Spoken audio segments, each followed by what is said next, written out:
ഒരിക്കൽ ഒരാൾ വന്നു. അപ്പോൾ അയാൾ മോഷണ കേസാണ്. അപ്പം അയാളോട് ചോദിച്ചു, നിങ്ങൾ പിന്നെ എന്തിനാണ് ജയിലിൽ വന്നതെന്ന് ചോദിച്ചു.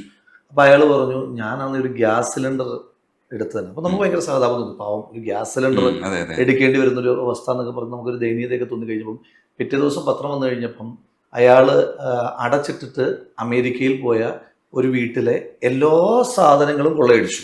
അപ്പൊ ഇയാളുടെ പ്രത്യേകത, ഇയാൾ ഓരോ ദിവസമായിട്ടാണ് കൊള്ളയടിച്ചത്. ഒരു ദിവസം വന്നിട്ട് റെഫ്രിജറേറ്റർ എടുത്തുകൊണ്ട് പോകും, അടുത്ത ദിവസം വന്നിട്ട് വാഷിംഗ് മെഷീൻ എടുത്തുകൊണ്ട് പോകും. ഇയാൾ ഇതിന്റെ താക്കോലൊക്കെ കൈക്കലാക്കി ഇങ്ങനെ ഭയങ്കര ലോഡുമായിട്ടല്ല പോകുന്നത്. ഏറ്റവും അവസാനത്തെ ദിവസം ഇയാൾ ഗ്യാസ് സിലിണ്ടർ എടുക്കാൻ വന്നപ്പോൾ ഇയാൾ പിടിക്കാൻ പറ്റും. അപ്പൊ ഇദ്ദേഹം നമ്മളോട് പറയുന്നത് ഗ്യാസ് സിലിണ്ടർ എടുത്തതിനാണ് എന്നെ പിടിച്ചതെന്ന് പറയുന്നത്. അങ്ങനെ ഉള്ള ഒരുപാട് ഇതുണ്ട്. പിന്നെ ഒരു മോഷണ കേസിൽ വന്ന ഒരാളെ ഭയങ്കരമായിട്ട് ആളുകൾ കളിയാക്കും. എന്താ സംഭവം എന്ന് വെച്ച് കഴിഞ്ഞാൽ ഇയാളൊരു മോഷ്ടാവാണ്. ഇയാളുടെ പ്രത്യേകത, ഇയാള് അമ്പലങ്ങളിലെ അമ്പലങ്ങളിലെയും പള്ളികളിലെയും വഞ്ചി മോഷ്ടിക്കുന്നതാണ്. അപ്പൊ ഇത് പിടിക്കപ്പെടത്തില്ല. എന്താ കാരണം എന്ന് വെച്ച് കഴിഞ്ഞാല് ഇയാളുടെ പ്രത്യേകത, സാധാരണ എല്ലാവരും പൂട്ട് പൊളിച്ചു കൊണ്ടുപോകല്ലേ, ഇയാൾ പൂട്ട് പൊളിച്ചിട്ട് പണം എടുത്തതിന് ശേഷം തിരിച്ച് പൂട്ടി വെക്കും. ഇയാൾ തിരിച്ച് പൂട്ടി വെക്കും. അപ്പം ആരും ശ്രദ്ധിക്കില്ല. അപ്പൊ ഇയാളൊരു വലിയ പിശുക്കനാണ്. അപ്പൊ ഇയാള് കൊട്ടാരക്കരയ്ക്ക് അടുത്ത് ഒരു ക്ഷേത്രത്തിൽ നിന്ന് പൈസ എല്ലാം ഇങ്ങനെ മോഷ്ടിച്ചുകൊണ്ട് വന്ന്, അപ്പൊ ഇയാൾ പുറത്തോട്ടിറങ്ങി കഴിഞ്ഞപ്പം ഓട്ടോ വരുന്നു. അപ്പോൾ ഓട്ടോക്കാരനോട് ചോദിച്ചു, സ്റ്റാൻഡ് വരെ പോകുന്നതിന് എത്ര രൂപയാണെന്ന് ചോദിച്ചു. അപ്പം ഈ ഓട്ടോക്കാരൻ 200 രൂപയെന്നോ മറ്റോ പറഞ്ഞു, കുറച്ച് റേറ്റ് കൂട്ടി പറഞ്ഞു. അപ്പോൾ ഇയാൾ ചോദിച്ചു, എന്തിനാ വെറുതെ 200 രൂപ കൊടുക്കുന്നത്? അപ്പോൾ ഞാൻ നടന്നു തന്നെ പോയി 200 രൂപ ലാഭിക്കാമെന്ന് പറഞ്ഞ് ഇയാളുടെ ഒരു പിശുക്കൊണ്ട് നടന്നു വരുന്ന സമയത്ത് രാത്രിയിൽ പോലീസ് പട്രോളിങ്ങിന് വേണ്ടിയിട്ട് വാഹനം വരുമ്പം ആ വാഹനം ചവിട്ടി ഒരാൾ ഇങ്ങനെ നടന്നു വരികയാണല്ലോ. അപ്പോൾ ചോദിച്ചു, എന്താ രാത്രി നടക്കുന്നതെന്ന് ചോദിച്ചു. അപ്പോൾ ഇയാൾ പറഞ്ഞല്ല, അപ്പുറത്ത് വരെ പോയതാണെന്ന് പറഞ്ഞപ്പം ഇയാളെ മുൻപ് ഏതോ കേസിൽ പിടിച്ചൊരു സിവിൽ പോലീസ് ഓഫീസർ വണ്ടിയുടെ പോലുണ്ടായിരുന്നു. അപ്പം അങ്ങനെ ഇയാൾ, നീ കള്ളനില്ലടാന്ന് ചോദിച്ച് ഇയാളെ പിടിക്കുന്ന ഒരു സാഹചര്യം. അപ്പം ഇങ്ങനെ ഓരോരുത്തരുടെ അനുഭവങ്ങൾ ഇങ്ങനെ രസകരമാണ്. അപ്പം ചില കൊലയാളികളെ കാണാറുണ്ട്, കൊലക്കേസിലെ പ്രതികളെ കാണാറുണ്ട്. എനിക്ക് അമ്പരപ്പാണ്, എങ്ങനെയാണ് മറ്റൊരു മനുഷ്യനെ കൊല്ലാൻ കഴിയുക? എനിക്ക് ഉത്തരമില്ലാത്ത. ഇപ്പൊ പിന്നെ ഈ രാഷ്ട്രീയ പ്രവർത്തനവുമായിട്ട് ബന്ധപ്പെട്ട് ഇപ്പോൾ CPM ഒക്കെ എണ്ണമറ്റ കൊലപാതകങ്ങൾ നടത്തുമ്പോൾ നമ്മൾ അവരോട് നിരന്തരമായി ചോദിക്കുന്ന ഒരു കാര്യമാണ്. വളരെ കരുതി കൂട്ടി ആളെ കൊല്ലുന്ന രീതിയാണ് CPM. എങ്ങനെയാണ് നിങ്ങൾക്കൊരു മനുഷ്യനെ കൊല്ലാൻ കഴിയുക? എനിക്ക് കഴിയില്ല. അതെനിക്കൊരു വലിയ അമ്പരപ്പുള്ളൊരു കാര്യമാണ്. അപ്പൊ ഞാൻ ഇവരോട് ചോദിക്കാറുണ്ട്, നിങ്ങൾ എങ്ങനെയാണ് ഇങ്ങനെ ആളുകളെ കൊല്ലുക എന്ന് ചോദിക്കാറുണ്ട്, എപ്പോഴും ചോദിക്കാറുണ്ട്. രാഹുലിന്റെ മനസ്സോ, ഇപ്പൊ ഞാനൊക്കെ ആണെങ്കിൽ ഒരു കള്ളൻ പവിത്രൻ അതിനകത്തുണ്ടോ എന്ന് നമ്മൾ തെരയില്ലേ. നമ്മൾ ഈ കള്ളൻ പത്മരാജന്റെ സിനിമകളെ കാണുമ്പോൾ നമ്മുടെ മനസ്സിനകത്ത് കള്ളൻ പവിത്രൻ അറിയാലോ, ഭയങ്കര നിഷ്കളങ്കമായിട്ടുള്ള നമ്മൾ കള്ളനെ സ്നേഹിച്ചു പോകുന്നൊരവസ്ഥയുണ്ട്. അപ്പോൾ നമ്മളെപ്പോഴും അങ്ങനെയാണ് മനുഷ്യരോട് എപ്പോഴും സഹാനുഭൂതിയോടുകൂടി പെരുമാറാനായിരിക്കും ഇഷ്ടപ്പെടുന്നത്. ഇവരിലൊക്കെ ഒരു നന്മ കണ്ടെത്താനും ഒക്കെ ശ്രമിക്കും. അല്ല, കുറേയേറെ ആളുകളെ ഇപ്പം ഞാനതിനെ ഏതെങ്കിലും ഒരു വാക്ക് എൻഡോഴ്സ് ചെയ്ത് കഴിഞ്ഞാൽ അത് ആ ക്രൈമിനെ എൻഡോഴ്സ് ചെയ്യും എന്നുള്ളത് കൊണ്ടാണ് ഞാൻ അതിലേക്ക് കിടക്കാത്തത്. എങ്കിൽ പോലും ചില ആളുകളുടെ ജീവിത സാഹചര്യങ്ങൾ കൊണ്ടുണ്ടാകുന്ന ക്രൈമുണ്ട്. അപ്പം ക്രിമിനൽ മെന്റാലിറ്റിയോട് കൂടി തന്നെ രണ്ടും ഒന്ന് തന്നെയാണ്. Crime is crime. അത് മോഷണമായാലും കൊലപാതകമായാലും എന്തായാലും ക്രൈം ഈസ് ക്രൈം. പക്ഷെ ചിലരുടെ ജീവിത സാഹചര്യം കൊണ്ടുണ്ടാകുന്ന ക്രൈം ഉണ്ട്. അതിനൊരു പരിധിവരെ സൊസൈറ്റി ഉത്തരവാദിത്വം. ഞാനും നിങ്ങളും അടക്കമുള്ള സമൂഹത്തിൽ ഉത്തരവാദിത്വമുള്ള ഒരുപാട് ക്രൈം നമ്മുടെ നാട്ടിൽ നടക്കുന്നുണ്ട്. അത്തരം ആളുകളോട് നമുക്കൊരു പോയിന്റിലെങ്കിലും നമുക്കൊരു സഹതാപമൊക്കെ ഉണ്ടാകാറുണ്ട്. ഈ രാഹുൽ സംസാരിക്കുമ്പോൾ ഈ കാര്യങ്ങൾ സിമ്പിളായി പറയാന്ന് പറയുന്നതാണ് ഏറ്റവും കൂടുതൽ വായന അത്യാവശ്യമുള്ളത്. എനിക്ക് ബുക്സ് ഒക്കെ കാണുമ്പോഴും പിന്നെ രാഹുലിനെ കുറിച്ച് അത്യാവശ്യം സെർച്ച് ചെയ്യുമ്പോഴും എനിക്ക് മനസ്സിലായത് അത്യാവശ്യം വായന.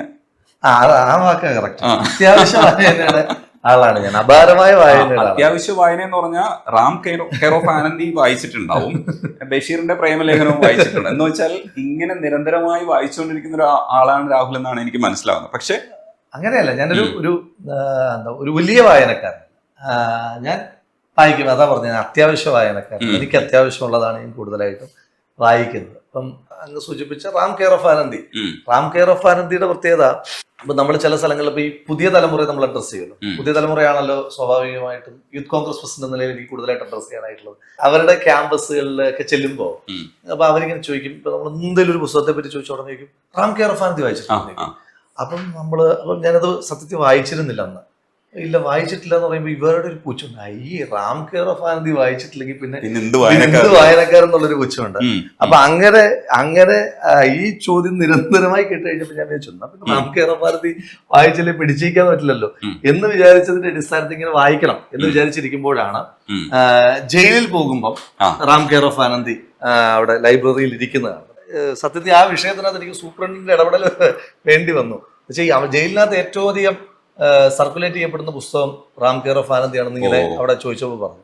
അപ്പോൾ ഞാൻ സൂപ്രണ്ടിനോട് പറഞ്ഞു, അപ്പം ഞാൻ കുറച്ച് ദിവസമല്ലേ ഉണ്ടാവുള്ളൂ, അപ്പോൾ ഒന്ന് വാങ്ങി തരുമ്പോൾ ജയിലിലാകുമ്പോൾ വായിക്കാന്ന് പറയുമ്പോൾ പുള്ളി ആ പുസ്തകം എടുത്ത് ആരോ ഒരാളോട് ചോദിച്ചു 2 ദിവസത്തേക്ക് കൊടുക്കുന്നു. 2 ദിവസം കൊണ്ട് വായിച്ച് തിരിച്ച് അവിടെ കൊടുക്കുകയായിരുന്നു. അപ്പോൾ റാം കെയർ ഓഫ് ആനന്ദി അങ്ങനെ വായിക്കേണ്ടി വന്നു. ജയിലിനകത്തും കൺസിഡറേഷൻ ഇതൊരു കൺസെഷനാണ്. ഇത് മാത്രമേ എടുത്തിട്ടുള്ളൂ കേട്ടോ. ഞാൻ സൂപ്രണ്ടിന് കുഴപ്പമുണ്ടാവരുത്. ഒരു നല്ല മനുഷ്യനാണ്. തിരുവനന്തപുരം എനിക്ക് ഏറ്റവും അടുപ്പമുള്ള സൂപ്രണ്ട് തിരുവനന്തപുരം ജയിലിലെ സൂപ്രണ്ടാണ്.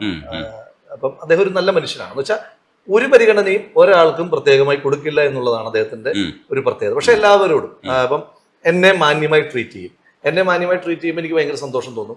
ഇയാൾ എന്നെ വിനോദ് തോമസ് എന്നാണ് അയാളുടെ പേര്. എന്നെ ഇയാൾ മാന്യമായി ട്രീറ്റ് ചെയ്തല്ലോ എന്ന്. ഇനി കുറച്ച് കഴിയുമ്പോൾ നമ്മൾ വേറൊരു പിന്നെ ഒരു വലിയ കുറ്റവാളിയെ കാണുമ്പോൾ അയാളുടെ പെരുമാറ്റം കാണുമ്പോഴും നമുക്ക് മനസ്സിലാവും ഇദ്ദേഹം അയാളെ വളരെ മാന്യമായി അയാളുടെ ജയിലിലുള്ള മുഴുവൻ ആളുകളെ മാന്യമായി ട്രീറ്റ് ചെയ്യുന്നത്. അതെ പോളിസിയാണ്. അപ്പൊ ഈ പിന്നെ പ്രേമലേഖനത്തിന്റെ കാര്യം പറയുമ്പോൾ ബഷീറിന്റെ എല്ലാ പുസ്തകവും ഒരുവിധം എല്ലാ പുസ്തകവും എനിക്ക് തോന്നുന്നു ചെറിയ വായനക്കാരനാണ്. പക്ഷെ ഞാൻ ബഷീറിനെ ഇഷ്ടമുള്ളതുകൊണ്ടാണ്. ബഷീറിന്റെ ഒരുവിധം എല്ലാ പുസ്തകങ്ങളും അപ്പൊ ചെറുതിലേ തൊട്ട് നമുക്ക് ബഷീറിന് ഇഷ്ടമാണല്ലോ, എല്ലാവർക്കും ഇഷ്ടമാണല്ലോ. അപ്പൊ അങ്ങനെ അതുകൊണ്ട് ഒരുവിധം ബഷീർ പുസ്തകങ്ങളെല്ലാം വായിച്ചിട്ടുണ്ടാകും. ബാക്കിയൊക്കെ നമുക്ക് ആവശ്യമുള്ള സാധനങ്ങൾ, പിന്നെ ആളുകൾ വല്ലാതെ പറയുന്ന പുസ്തകങ്ങൾ ഉണ്ടാകുമല്ലോ. അപ്പം ബെസ്റ്റ് സെല്ലേഴ്സിനപ്പുറം ആളുകൾ ഇങ്ങനെ നന്നായി ഒന്ന് കുറെ, അതുകൊണ്ട് ഞാൻ പറഞ്ഞു അത്യാവശ്യം മാത്രം വായിക്കുന്ന ഒരാൾ. ഇപ്പം വായിച്ചുകൊണ്ടിരിക്കുന്നത് ആത്രയമാണ്. ആത്രയം ഇങ്ങനെ മനസ്സിലായല്ലോ നിങ്ങൾക്ക് എന്താണ് ടെക്നിക്ക് എന്നുള്ളത്. അല്ല, അത് ഇതാണ് ടെക്നിക്ക്. അതായത് എല്ലാവരും നല്ലതെന്ന് പറയുന്ന പുസ്തകങ്ങൾ വായിക്കും. അപ്പൊ നമുക്ക് 2 വെച്ചാണ്. ഒന്ന്, ആ പുസ്തകം നമ്മൾ വായിച്ചിരിക്കും. 2, നമ്മൾ ഏതെങ്കിലും ഒരു പുസ്തകം വായിച്ച് വെറുതെ പോകുന്നില്ല. എല്ലാവരും കൂടെ പറയുമ്പോൾ അതൊരു നല്ല പുസ്തകം ആയിരിക്കുമല്ലോ. അതുകൊണ്ടാണ് ഇഷ്ടം. വീട് കാണുന്നതിന് മുമ്പ് എനിക്ക് വായനയെ കുറിച്ച് കുറച്ചുകൂടെ ഡീറ്റെയിൽഡ് ആയിട്ട് ചോദിക്കാനുണ്ട്. നമുക്ക് ഇരുന്ന് പറയാം. ശരിക്കും ചുരുങ്ങിയ സമയമുള്ളൂ. അതിനുള്ളിൽ എങ്ങനെയാണ് MLA ഇതുവരെ എത്തിയതെന്നുള്ളതാണ് എനിക്ക് അറിയാൻ ശ്രമിക്കുന്നത്. അപ്പോൾ അത് നമുക്ക് കുറച്ച് എന്താ പറയാ, കുറച്ച് സംസാരിക്കുമ്പോൾ എനിക്ക് പിടിയിട്ടുമെന്നാണ് വിചാരിക്കുന്നത് നിങ്ങൾ എങ്ങനെ ഇവിടെ എത്തിയെന്നുള്ളത്. ചായ വന്നോട്ടെ. അവര് ചായ എടുക്കാൻ പോയപ്പോ ഞങ്ങൾ പറഞ്ഞു റോളിങ്ങിൽ ചായ എടുക്കാൻ തോന്നുന്നു. Thank you. ചായക്കാരൻ കോളേജ് കാലം തൊട്ടുള്ള ഫ്രണ്ടാണ്, സുഹൃത്താണ്. കോളേജിന്റെ ചെയർമാൻ ആയിരുന്നു. അടിപൊളി. ഞങ്ങള് ഒരുമിച്ചാണ് കുറെ ഉപജീവന മാർഗങ്ങൾ ഒരുമിച്ചാണ് ഞങ്ങൾ നടത്തുന്നത്. ബിനാമിയാണല്ലേ? ബിനാമിയല്ല. എനിക്ക് എന്തെല്ലാം ഉണ്ടോ അതെല്ലാം എന്റെ പേരിൽ തന്നെയാണ്. എന്തെല്ലാം ഉണ്ടോ അതെല്ലാം എന്റെ പേരിൽ തന്നെയാണ്. അപ്പൊ അതുകൊണ്ട് ഈ ചില സമയത്തൊക്കെ ചില വിവാദങ്ങളൊക്കെ ഉണ്ടാകാറുണ്ട്. അപ്പം ഇങ്ങനെ നമ്മൾ വേറെ എന്തെങ്കിലും ചോദിക്കുമ്പോൾ അതിനെ കൗണ്ടർ ചെയ്യാൻ വേണ്ടിയിട്ട് പിന്നെ ഇതെങ്ങനെ ഉണ്ടായി എന്ന് ചോദിക്കും. അപ്പോൾ ഞാൻ എപ്പോഴും പറയുന്നതാണ്, നിങ്ങൾ ഒരു വിവരാവകാശം കൊടുത്താൽ നിങ്ങളുടെ സർക്കാരിൻ്റെ കീഴിൽ ലൈസൻസ് എടുത്തിട്ടുള്ള സംരംഭങ്ങൾ മാത്രമേ എനിക്കുള്ളൂ. ഇപ്പം സാധാരണഗതിയിൽ ഇപ്പോൾ വാഹനങ്ങളൊക്കെ മറ്റുള്ളവരുടെ സുഹൃത്തുക്കളുടെയൊക്കെ വാഹനങ്ങളൊക്കെ ഉപയോഗിക്കുന്ന ഒരു ട്രെൻഡൊക്കെ ഉണ്ട്. ഞാൻ എപ്പോഴും വാഹനം ഞാൻ തന്നെ ലോൺ എടുത്ത്,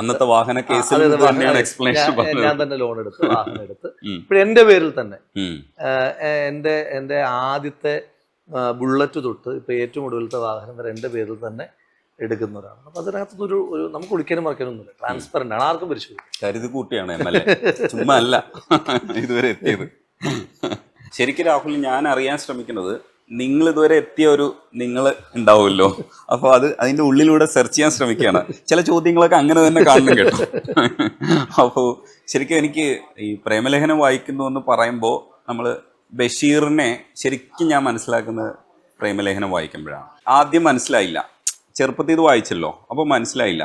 പിന്നീട് വായിക്കുമ്പോഴാണ് ഇങ്ങേരെന്തിനാണ് ഈ എഴുത്ത് ഈ ഭാഷയിൽ എഴുതിയതെന്നുള്ളത് മനസ്സിലായത്. അപ്പോഴാണ് മനസ്സിലാക്കിയത്, ഇതിലൊരു ഗുട്ടൻസ് ഉണ്ട്. പിന്നെയാണ് ആരാധന തുടങ്ങുന്നത്. ആരാധനയുടെ പല ലെവലുണ്ട്. അപ്പോൾ എനിക്ക് തോന്നുന്നു ബഷീറിനെ കുറിച്ച് നന്നായിട്ട് സംസാരിക്കാൻ കഴിയും. ബഷീറിനെ കുറിച്ച് പറഞ്ഞൊന്ന് തുടങ്ങാൻ നമുക്ക്. ബഷീറിനെ ആദ്യമായി കേൾക്കുന്നത് എനിക്കൊന്ന് എൻ്റെ ഒരു മലയാള പുസ്തകത്തിൻ്റെ ഏതൊരു ഭാഗമായിട്ട് ബാല്യകാല സഖിയെ പറ്റിയിട്ട് എന്തൊരു ആർട്ടിക്കിള് പഠിക്കാനുണ്ടായിരുന്നു. അപ്പം അന്നേരമാണ് സുഹറയും മജീദും കശാപ്പുകാരൻ്റെ ചവിട്ടേറ്റ് പല്ല് അടർന്ന സുഹറയും അങ്ങനെയൊക്കെയുള്ള കുറേ കാര്യങ്ങൾ ഇങ്ങനെ സ്കൂൾ പഠിക്കുന്ന കാലത്താണ് വന്നത്. അപ്പോൾ അതുവരെ വായിച്ചിട്ടുള്ളതിൽ നിന്ന് ഒരു വ്യത്യസ്ത ഒരു രസമൊക്കെ തോന്നി. എന്നാൽ പിന്നെ ഒന്ന് വായിച്ചേക്കാന്ന് കരുതിയിട്ട് ബാല്യകാല സഖി വായിച്ചു.